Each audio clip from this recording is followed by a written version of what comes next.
a lot of the stories years ago about, you read a lot about Bruiser Brody. And I love Brody, but Brody was smart. Brody used Meltzer to get his way in Japan because he would put his story out and his story would take precedence over even the company story. And that's what made Brody such a bigger star in Japan. He was already a big star, but it made him a bigger star and made him able to negotiate big time contracts or big time money, not necessarily contracts, for him and Abdullah and Stan Hansen, because those guys to me are the Americans that really made Japanese wrestling to me.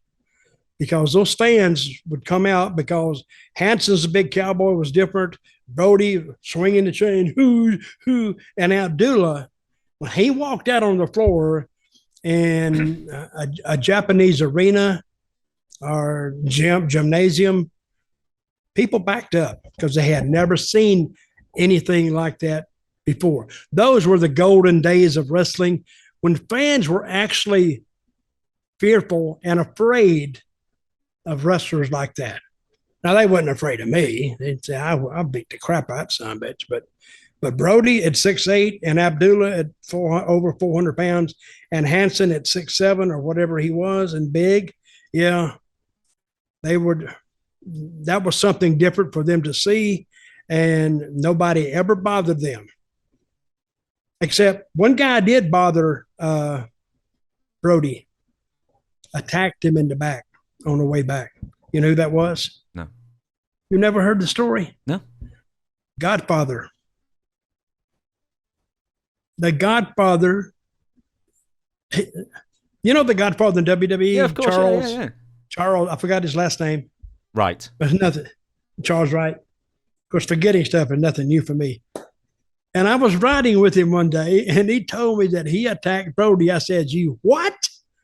He said, "Yeah, you don't know that story?" I said, "Well, no, I don't." And he said he went to a Vegas show, and here comes Brody Bay. And he said, I stood in front of him, and he went, and then as he said, I went, back at him. And he said, then we just locked up, and they pulled us apart. And he said, that's what got me in wrestling. He said, and they noticed me. And that's how he got started in pro wrestling. Because he took on Brody, and he was a tough son of a gun. Who won the fight? Or was there any fight, really? No, there was a fight, a legitimate fight, I guess. Or not, maybe they threw some punches and walled around or something, you know.